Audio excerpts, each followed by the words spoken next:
Cancer. Ito po ang ganap sa inyo sa kalahating buwan ng September. Ito ay sa September 1 hanggang September 15.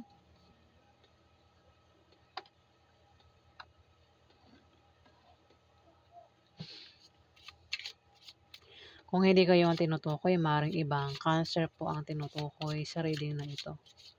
Simulan na po natin.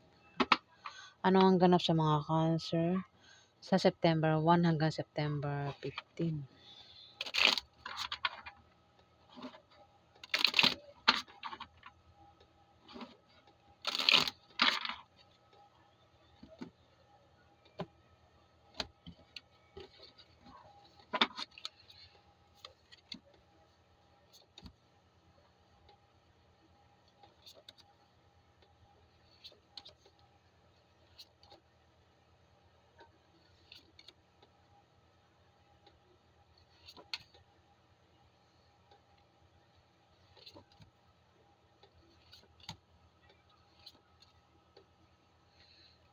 Cancer. Sa inyo to lahat. Wala akong nakitang ibang tao rito sa reading. Sa inyo to lahat. Pwede rin tumama ito sa ibang pwedeng member ng pamilya mo o mismong asawa mo. Kahit walang tao rito. Kasi walang tao nga, di ba?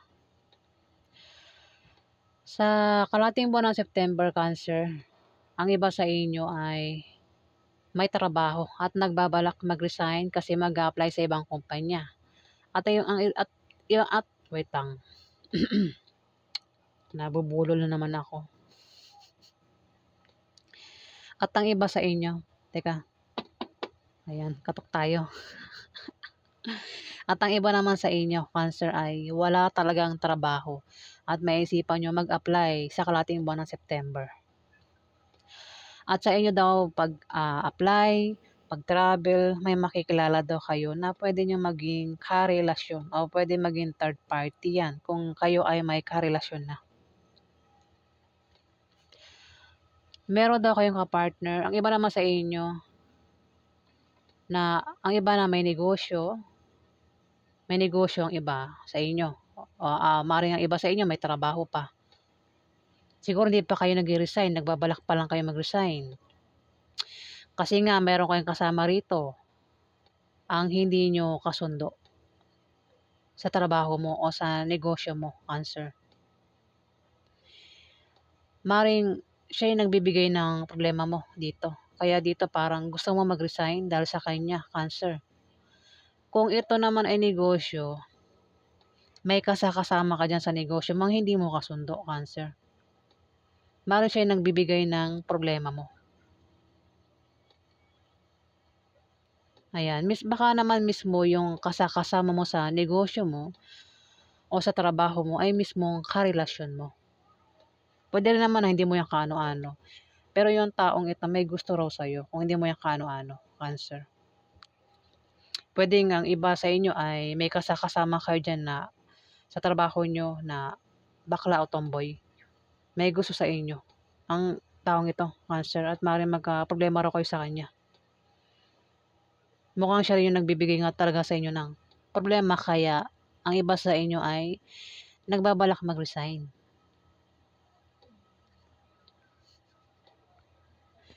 Kaya naman dito may pag-travel kayo. Ayan. Maring ang iba, yung nga, 'di ba, dito may pag-travel kayo dahil mag-a-apply ng trabaho at ang ibang Cancer naman dahilan ng pag-travel ay maring nakabili ng bagong bahay o lilipat ng bahay sa kalahating buwan ng September o maring ang iba sa inyo ay magta-travel dahil sa negosyo o meron kayong papasyalang lugar.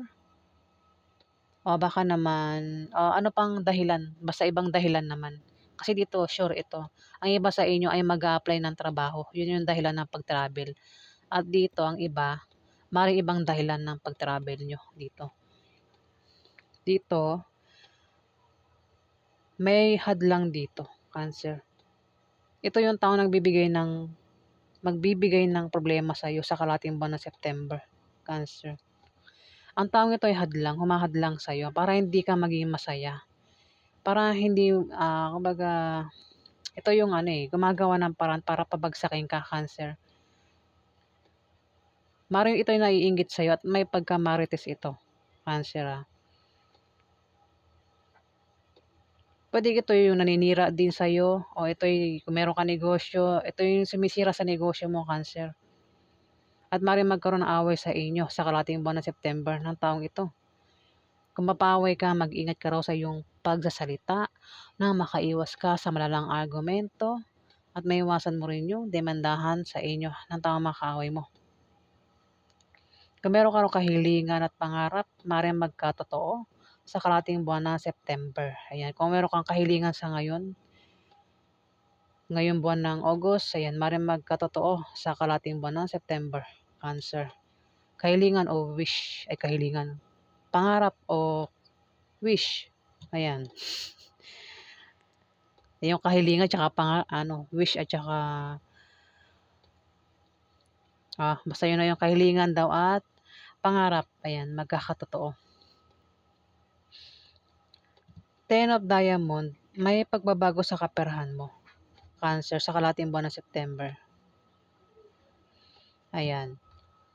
Kung meron kang trabaho, ang iba sa inyo, Cancer, na may trabaho, maaari daw kayong ma-promote o maaaring dagdagan ang sahod nyo sa kalahating buwan ng September. Ang iba naman sa inyo na walang trabaho at meron kayong negosyo, yung negosyo nyo na humihina, yan daw po ay biglang lalago sa kalahating buwan ng September. At kung tataya kayo sa loto, games, raffle games, maaari daw po kayo manalo. Maaari din daw na kayo ay pamanahan ng kamag-anak nyo sa kalahating buwan ng September, Cancer. At ang iba naman sa inyo na walang trabaho, walang negosyo. Ayan, nagbabalak kayo magtayo ng negosyo sa kalahating buwan ng September. Ayan, gets ba? Dito may negosyo. Dito naman sa mga walang negosyo at nagbabalak kang magtayo ng negosyo, gawin nyo daw po kasi yung negosyong itatayo nyo, maraming bibili, maraming customer ang lalapit. Ayan, Cancer. Maaari din na may tao rito ang maaaring magpayo sa inyo na patungkol sa negosyo na magagamit nyo. Ayan. Yung nga lang, may tao rito ang galit, naninibugo sa galit. Pwedeng ito yung nagseselos o anumang dahilan ng galit niya. Pwedeng selos ang number 1 dahilan ng galit ng taong ito. Pwedeng ikaw, Cancer, o may taong ganyan sa paligid mo. Galit. Pwedeng nagagalit sa'yo, pinagsiselosan ka, Cancer, o ikaw yan, meron kang pinagsiselosan. Mismo sa negosyo yan Negosyo ito, sa negosyong itatayo sa kalahating buwan ng September. Ayan, maring magkaroon ng away. Ito, Three of Diamond, magkakaroon ng away. Dahil maring may tao dito yung nagbibigay sa'yo ng problema. Ayan, kaya naman dito ikaw ay naninibugo sa galit at nagseselos, Cancer. Kasakasama mo lang sa trabaho mo, ay sa negosyo mo. Ayan, negosyo po Ayan, yan po ang ganap sa inyo. Yan po ang ganap sa inyo. Hindi lang ako, maano na naman Ang lakas ng kontra. Last na nga to. Pahinga na. Alamin natin yung hindi. Wala pang outcome. Hindi pa tapos. Alamin pa natin yung ganap kay Cancer sa kalahating buwan ng September. Ang lakas ng kontra. Kontrabida talaga.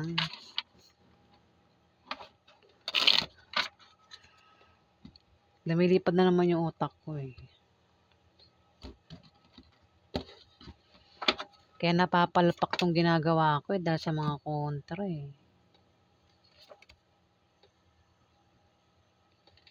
Tapos magrereklamo sila, ba't ganyan? Kasalanan nila Kinukontra tong ginagawa ko. Palpak tuloy. Ang daming pagkabulol.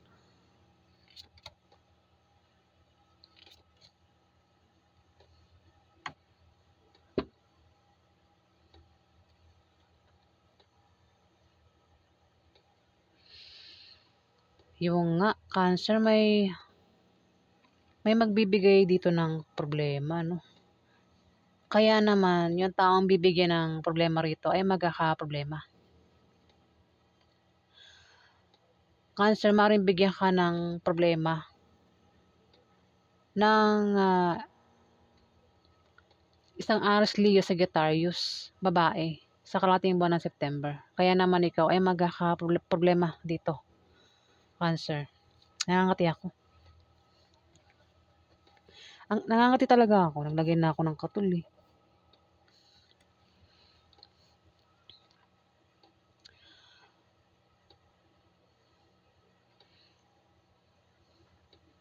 Ayan, pinag-iingat ka rin daw sa aksidente o misfortune, Cancer, sa kalahating buwan ng September.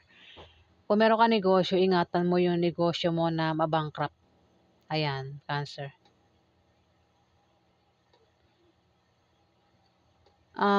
Meron nga ditong mag-apply ng trabaho.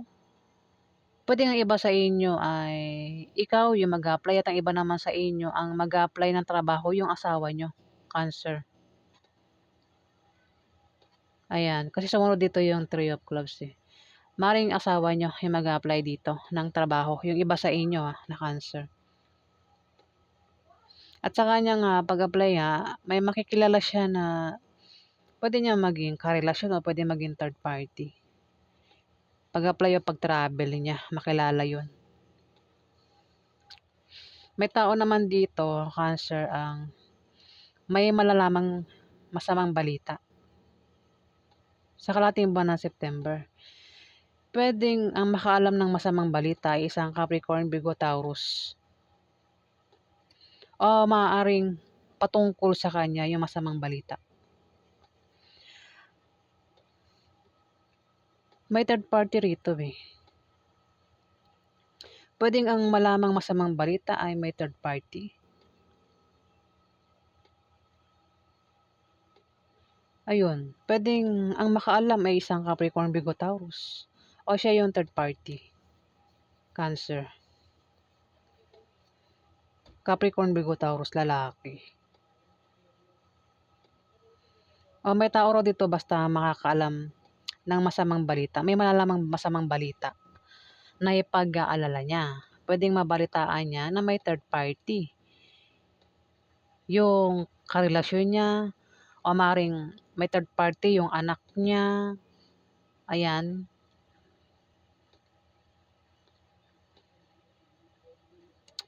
At dito may pag-travel. Maring ang dahilan ay sa bagong business deal o dahil sa nakabili ng bagong bahay o lilipat ng bahay.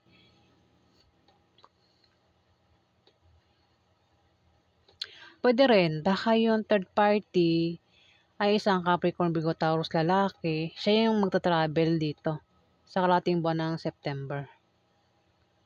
Maring lilipat ng bahay ito. Meron ka bang kilalang matanda ito sa'yo Cancer eh. Pwede yung tatay mo ito, uncle mo, boss mo, kuya mo. O kung sino pa yan sa buhay mo. Capricorn, Virgo, Taurus, lalaki.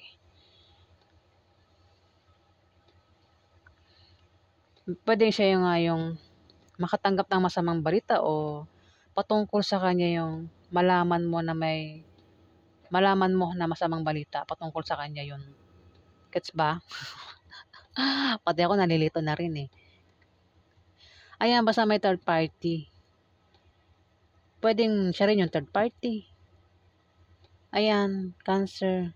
Diba? Magulo.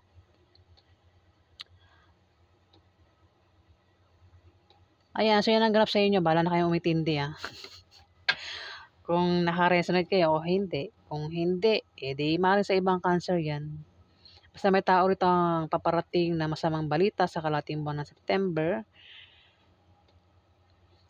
At may third party rito.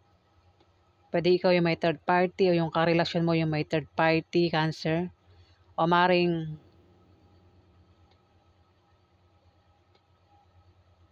isang Capricorn, Virgo, Taurus ang third party.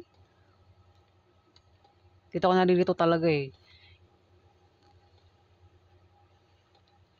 Puwede rin baka naman isang Capricorn, Virgo, Taurus lalaki ang makaalam. Siya yung may malaman na masamang balita rito, na may third party. Yung asawa mo, Cancer. O yan, bahala na kayo maka-resonate.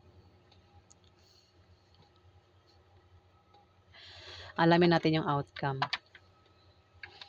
Alamin natin yung outcome kay Cancer sa kalating buwan ng September. Ano po yung outcome kay Cancer sa kalating buwan ng September, August 15 hanggang August 15,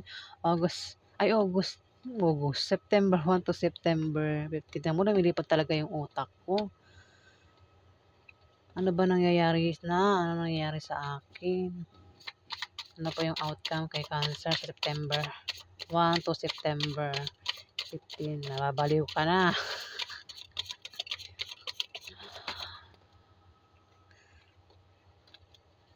Ano po yung outcome kay Cancer sa September 1 hanggang September 15? Ayan.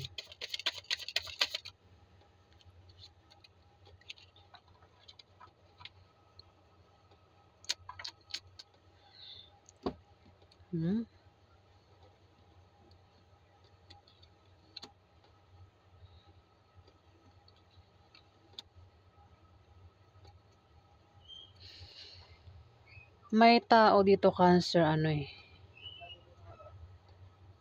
Capricorn, Virgo, Taurus. Bata ito sa'yo. Kung matanda ka dyan, Pwede rin kasi na, kung teenager ito, isa ka rin teenager. Pwede rin baka may edad ka dyan. 9 of Clubs. Maaari ka daw makapag-asawa ng mayaman. Ayan, pati yung dila ko na lumilipad na po talaga yung utak ko. Kailangan ko nang i-stop ito. Maaari ka daw makapag-asawa ng mayaman sa kalating buwan ng September kung single ka, Cancer. Pero kung meron kang asawa, maaari ang iba sa inyo, asawa nyo mayaman. O baka kayo yung mayaman dito, Cancer. Ang iba sa inyo, hindi yan lahat, maraming Cancer eh. Maaari din na meron kayong kamag-anak ang bibigyan ng pamana sa kalating buwan ng September. O kayo ay makakatanggap ng malaking pera. Kung tataya daw kayo sa Lotto games, raffle games, maaari daw po kayo manalo. Ayan, kung sasali kayo sa mga contest, sports, maaari daw po kayo manalo. Kung may negosyo kayo, may paglago sa kalating buwan ng September. Ingat ka kasi magkakaroon ng away sa inyo ng isang Capricorn, Virgo, Taurus. Maaaring ito ay babae o lalaki o baka ito ay bakla o tomboy, Cancer. Ayan. Kumbaga lahat ng kasarian. Pwedeng babae, lalaki o bakla o tomboy. Ayan. Pwede makaaway nyo. Kung mapaaway daw kayo, mag-ingat daw kayo sa inyong pagsasalita na makaiwas daw kayo sa malalang argumento at maiwasan nyo ang demandahan sa taong makakaaway nyo, Cancer. Ayan. So, yan po ang ganap sa inyo, mga Cancer. Outcome po yan sa kalating buwan na September. Kung nagustuhan niyo po ang aking reading, huwag kalimutan mag-like at mag-subscribe. At sa mga subscriber, maraming salamat po guys. Salamat po.